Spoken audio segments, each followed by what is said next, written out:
नमस्कार दोस्तों, मैं डॉक्टर अमित राजवंशी और हम बात कर रहे हैं रैफल सेंजू की।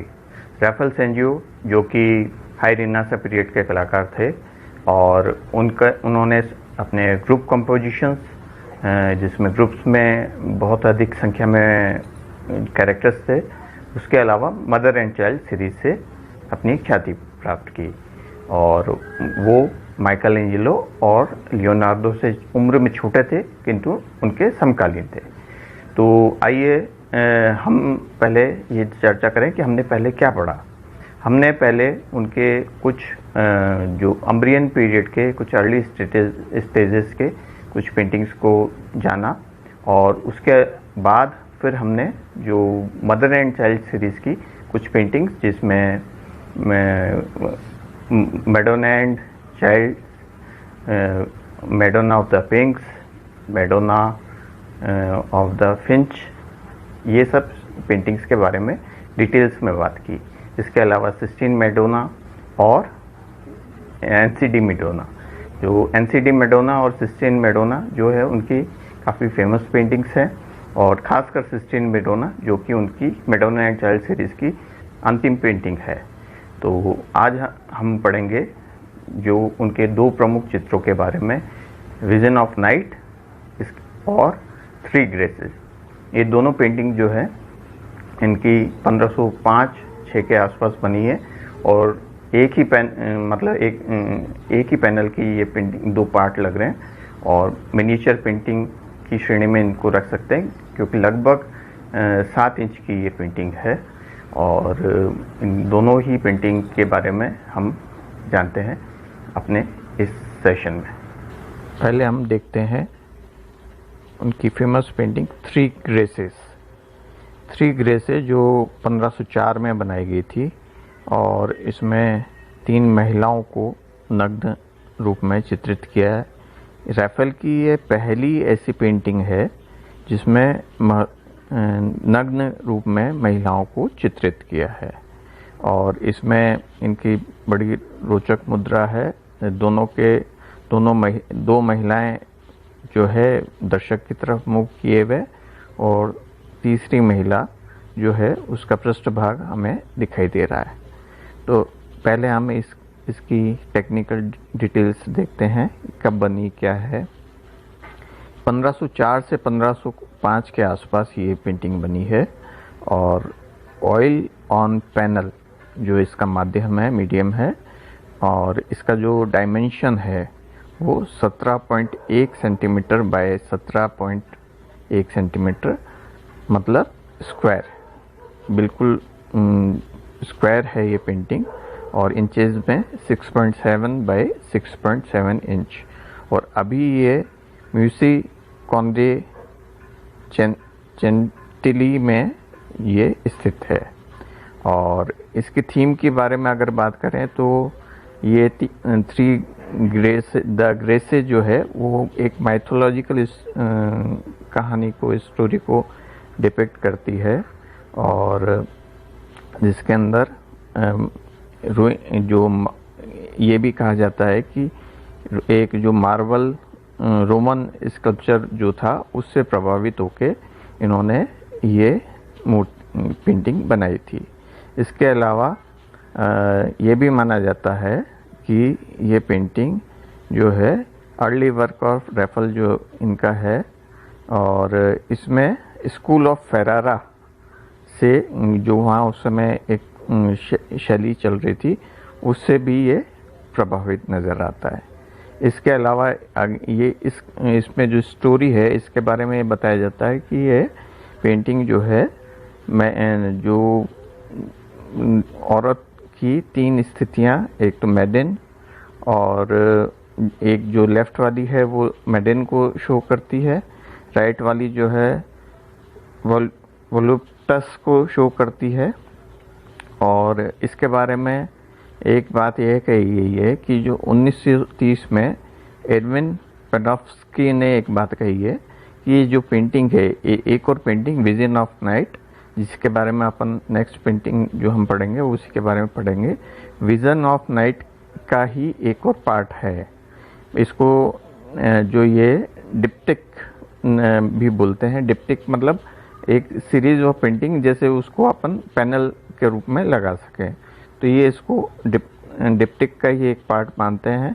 पर इसके अलावा कुछ विद्वान जो है इसको डिप्टिक का पार्ट नहीं मानते, क्योंकि अगर हम इनके प्रपोर्शन की बात करें, जब हम इसकी दूसरी पेंटिंग जो विजन ऑफ नाइट उसकी बात करते हैं, ये पेंटिंग है जो विजन ऑफ नाइट है, तो जो प्रपोर्शन है फिगर्स का उसमें और थ्री ग्रेसेस के प्रपोर्शन, महिलाओं के प्रपोर्शंस में फ़र्क है। प्रपोर्शन से मतलब पेंटिंग के अनुपात में, जो इसमें महिलाएं जो हैं उनका साइज़ बड़ा है और इसमें वो कंपैरेटिवली कंपोजिशन के हिसाब से महिलाओं का साइज़ छोटा है।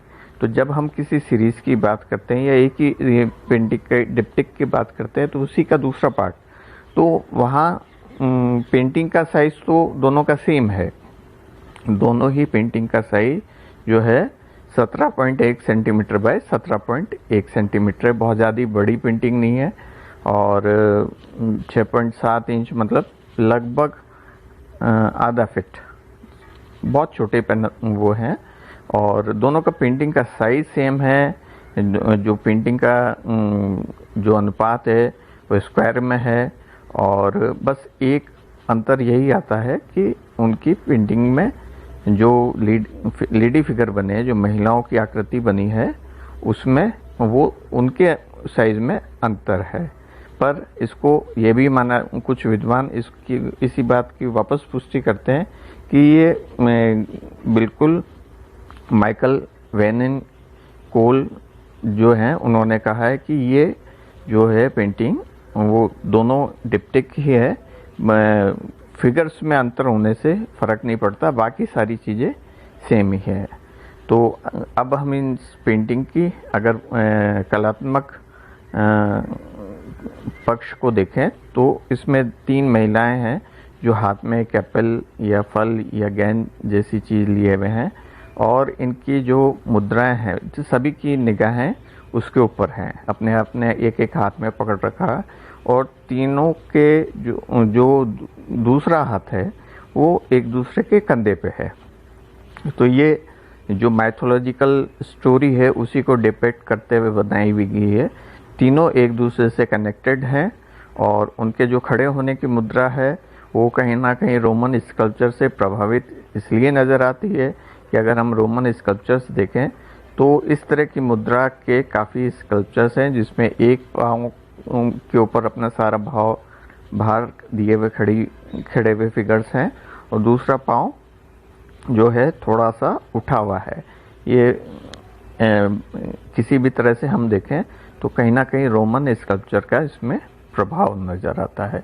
इसके अलावा जो अगर प्रकृति की बात करें तो प्रकृति पृष्ठभूमि में प्रकृति दिखाई दी है, नेचुरल जो एनवायरनमेंट जो कि उनकी पेरुजिनो के उनके गुरु से प्रभावित या उनसे सीखा हुआ या उस समय जो काम चल रहा था उसी को इन्होंने प्रकृति को दिखाया है। हालांकि इसमें बहुत ज़्यादा संख्या में पेड़ पौधे नहीं बनाए गए हैं, परंतु जो वातावरणीय दूरदर्शी लघुता है वो बिल्कुल नज़र आती है।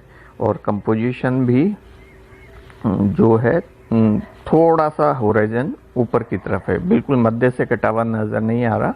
पीछे पहाड़ियाँ और छोटे छोटे पेड़ नज़र आ रहे हैं। जो कलर स्कीम है वो नेचुरल कलर स्कीम है। आगे की पृष्ठभूमि बहुत कम दिखाई हुई है। कंपोजिशन लगभग जो अग्रभूमि को छूता हुआ दिखाई दे रहा है अगर फिगर्स की बात करें तो। और बड़ा ही सुंदर इसमें, क्योंकि ये इससे पहले रफेल ने नग्न जो है महिला या न्यूड फिगर्स नहीं बनाए थे, तो ये इस तरह की उनकी पहली पेंटिंग को हम कह सकते हैं न्यूड फिगर्स की। वैसे भी अगर उनके हम ओवरऑल वर्क की बात करें तो जहाँ माइकल एंजेलो ने अपना सारा ध्यान नग्न मानव आकृतियों के प्रति रखा था, वहीं रफेल जो हैं उनका सारा ध्यान जो है वो स्टोरी के ऊपर ज़्यादा बेस्ड रहा और केवल 1 या 2 चित्रों को छोड़कर हम उनकी पेंटिंग्स में न्यूड फिगर्स नहीं देखते।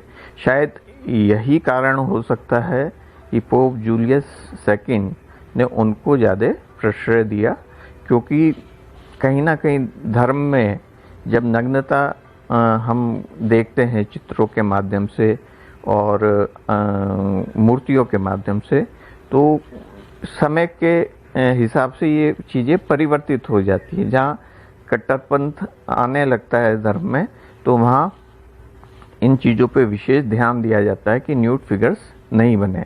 और अगर जैसे धर्म में थोड़ी सी खुलापन आता है या सोच जो कलात्मक सोच की तरफ ध्यान जाता है, तो वहाँ न्यूड फिगर्स की बहुतायत देखी जा सकती है। और हो सकता है कि शायद पोप जूलियस सेकंड को उनके जो स्टोरी को दिखाने वाली जो कलात्मक एबिलिटी थी, उसको ज़्यादा उन्होंने महत्व दिया बनस्पत की जो फॉर्म की ब्यूटी को। और इसी वजह से उनके जितने भी चित्र हम जो रोमन पीरियड के हैं उसमें न्यूड फिगर्स नहीं दिखाई देते। जबकि माइकल एंजेलो ने जो सिस्टीन चैपल की छत पर जो चित्र बनाए हैं उसमें नग्न मानव शरीर की बहुतायत है, बहुत ही सुंदर तरीके से, और उनकी फॉर्म्स को बड़ा ही उन्होंने कलात्मक ढंग से प्रस्तुत किया है। तो ये अंतर हम इन दोनों के काम में देख सकते हैं। अब आइए हम दूसरी पेंटिंग जो देखते हैं वो इसी का जो दूसरा पार्ट हम मानते हैं विजन ऑफ नाइट। यह है विजन ऑफ नाइट पेंटिंग, और यहाँ पे भी 3 ही फिगर हैं। तो 3 फिगर ये भी इस दृष्टि से उस पेंटिंग से उनका एक पार्ट होने के लिए हमें प्रेरित करता है या जोड़ता है कि 3 फिगर यहाँ पे भी है, 3 फिगर वहाँ पे भी है। दोनों पेंटिंग का साइज आप देखें बिल्कुल सेम है। ये भी 1504-5 के आसपास बनाई गई है, वो भी 1504-5 के आसपास बनाई गई थी। अब इसमें जो एक अंतर है वो है माध्यम का।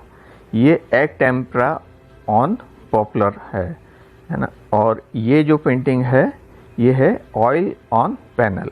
तो माध्यम का ज़रूर फर्क है, परंतु जो आकार है और विषय में भी काफ़ी समानता नज़र आती है। इसमें ये भी इसके बारे में एक मान्यता है कि ये जो रोमन स्टोरी है उसको रिप्रेजेंट करती है। इसमें रोमन जनरल स्किपिलो एमिनेलस, जो बड़ा कठिन नाम है, लैटिन नाम है, तो थोड़ा सा पढ़ने में दिक्कत आती है, जो कि 185 से 129 BC बिफोर क्राइस्ट थे, उनको इसमें स्वप्न की अवस्था में दिखाया गया है। और जिसमें जो 2 महिलाएं हैं वो वर्च्यू और प्लेजर उसको रिप्रेजेंट करती नज़र आ रही हैं। और ऐसा माना जाता है कि ये इन दोनों में से किसी एक को का चयन करना है। और इनके हाथ में भी जो 3 सिंबॉलिक चीज़ें हैं, एक तलवार है, एक किताब है और एक के हाथ में फूल है। तो ये माइथोलॉजिकल स्टोरी को या स्टोरी ऐतिहासिक कहानी से जुड़ी बात हो सकती है। इसके बारे में स्पष्ट तो कोई हम कह नहीं सकते, परंतु इसमें अगर हम 3 ग्रेसेस और इसका कंपैरिजन करें तो जहाँ पर 3 ग्रेसेस में तीनों फिगर न्यूड थे, वहीं पर इस पेंटिंग में तीनों फिगर जो है बड़े पूर्ण परिधान में है। रोमन कैरेक्टर आप नीचे ज़मीन पर अपने ढाल का सहारा लिए वे सब अवस्था में दिखाई दे रहे हैं। और यहाँ पे भी अगर हम जो दाएं फिगर की बात करते हैं उसके अंदर हम देखें तो इनका भी जो पैर है वो जो है, ये वाला पैर देखिए, ये जो एक पैर के ऊपर दूसरे पैर का बोझ है। और इसी तरह इसी पेंट दूसरे फिगर के अंदर भी ये चीज़ दिखाई देती है। ये देखिए, इसके अंदर भी एक ही पैर के ऊपर अपने शरीर का सारा बोझ नज़र आ रहा है। तो इस तरह से उस दूसरे जो थ्री ग्रेसेस पेंटिंग से भी इसकी समानता मिलती है। और इसमें जो संयोजन है बिल्कुल बीच में से एक पेड़ को निकालकर इसको एक तरह से दो भागों में बांट दिया है। बिल्कुल सेंटर में से पेड़ निकला हुआ है और पीछे पृष्ठभूमि में जो है एक पहाड़ी नज़र आ रही है। अगर इसकी डिटेल्स की बात करें हम पेंटिंग की, तो इसमें बड़ा ही सुंदर पहाड़ जो बिल्कुल पृष्ठभूमि में जो विलीन होते हुए और जो होराइजन है उसमें विलीन होते हुए नज़र आ रहे हैं। हल्के हल्के बादल भी हैं और नदी, पहाड़ और पुल, ये सारी चीज़ें हमें इस चित्र में नज़र आ रही है। प्रकृति का इन्होंने बड़े अच्छे ढंग से इसमें प्रयोग किया है। छोटे छोटे घर, पेड़ और पहाड़ और विस्तृत आकाश। होराइजन जैसे अगर हम थ्री ग्रेसेस की बात करें तो उसमें होराइजन जो है थोड़ा सा नीचे था और इसमें होराइजन ऊपर की तरफ बढ़ता नज़र आ रहा है। ये दोनों जो फ़र्क है ये आप देखिए, इसमें होराइजन थोड़ा ऊपर है और इसमें और उससे भी ज़्यादा होराइजन ऊपर है, ये थोड़ा सा नीचे की तरफ आ रहा है। तो अगर हम दोनों चित्र का कंपैरिजन करें तो इस कंपोजिशन के पॉइंट ऑफ व्यू से ये ज़्यादा रोचक नज़र आ रही है। और इसमें जो लेटा हुआ फिगर है वो इसको कंपोजिशन की जो खड़े होने के जो स्ट्रेट लाइन्स है उस बीच में जो सेंटर में जो पेड़ है उसकी जो मोनोटोनस होने का जो भय रहता है उसको ये फिगर जो है वो तोड़ता है। तो इस तरह से ये पेंटिंग भी बड़ी कलरफुल है।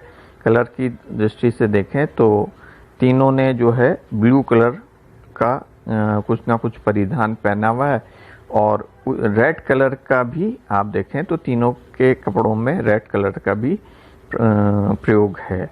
तो इस तरह से इन्होंने तीनों के परिधान के माध्यम से रंगों को बैलेंस किया है। रेड और ग्रीन इन्हीं दो रंगों की प्रधानता है। पृष्ठभूमि में भी ग्रीन कलर का, हरे रंग का ज़्यादा प्रयोग है और आकाश में वापस वही नीला रंग प्रयोग हुआ है। तो जो अग्रभूमि में जो बड़ी संख्या में नीले रंग का प्रयोग था वो पृष्ठभूमि में वापस आकर उस संयोजन को बैलेंस करता है, उसको संतुलन करता है। और तीनों जो है फिगर्स हैं वो एक दूसरे से कनेक्टेड है। चूँकि बीच वाला फिगर जो है वो स्वप्न अवस्था में है तो उसकी मुद्रा जो है मध्य में है और दोनों जो महिलाएं आसपास बनाई गई हैं उनकी नज़रें मध्य वाले फिगर जो के ऊपर है। तो इस तरह से ये फिगर्स तीनों जो है एक दूसरे से कनेक्टेड हैं और ऐतिहासिक कहानी को प्रदर्शित कर रही हैं।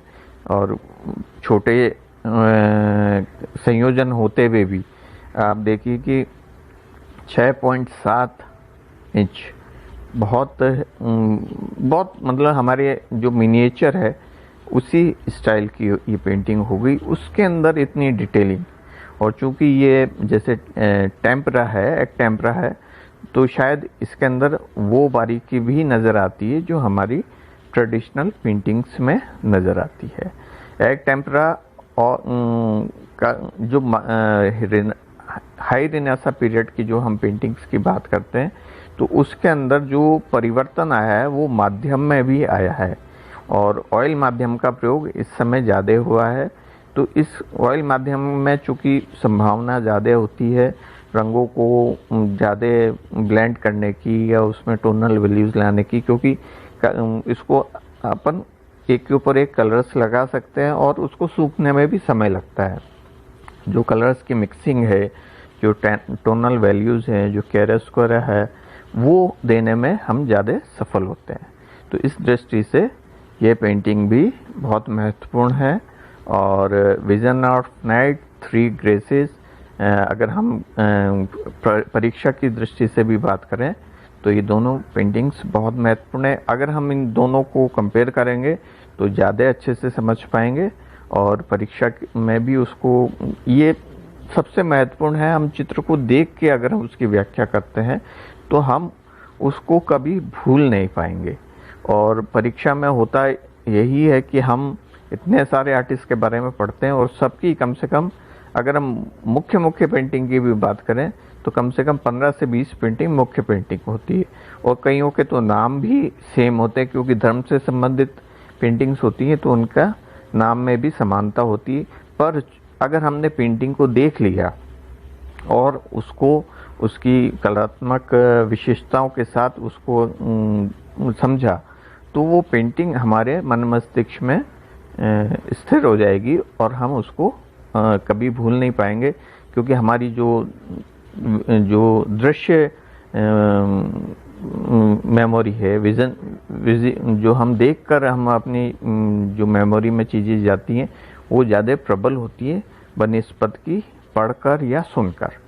तो इस दृष्टि से पेंटिंग को देखना महत्वपूर्ण है, और इंटरनेट का माध्यम ऐसा माध्यम है जिसके माध्यम से हम चित्रों को बार बार कभी भी अपने मोबाइल पे, कंप्यूटर पे कभी भी देख सकते हैं। और इससे संबंधित डॉक्यूमेंट्रीज भी हैं, आप उनको भी अपने यूट्यूब के माध्यम से देखिए। और विकिपीडिया भी एक माध्यम है, क्योंकि इसमें काफ़ी ऑथेंटिक इंफॉर्मेशन है, तो मैं आपको रेफ़र करूँगा विकिपीडिया भी, और आप इसको चित्रों को कंपेयर करते हुए देखें। तो दोस्तों, आज हमने जाना रैफल सेंजियो की उन 2 पेंटिंग के बारे में जो कि काफ़ी चर्चित भी हैं, क्योंकि उनमें से जो उसमें पहली बार हमने रैफल को न्यूड पेंटिंग्स, न्यूड फिगर्स बनाते हुए देखा। उसके अलावा दूसरी है विजन ऑफ नाइट। दोनों एक ही पैनल के 2 अलग अलग पेंटिंग्स नज़र आती हैं, साइज के दृष्टिकोण से भी और फिगर्स भी। दोनों ही पेंटिंग में 3-3 फिगर हैं।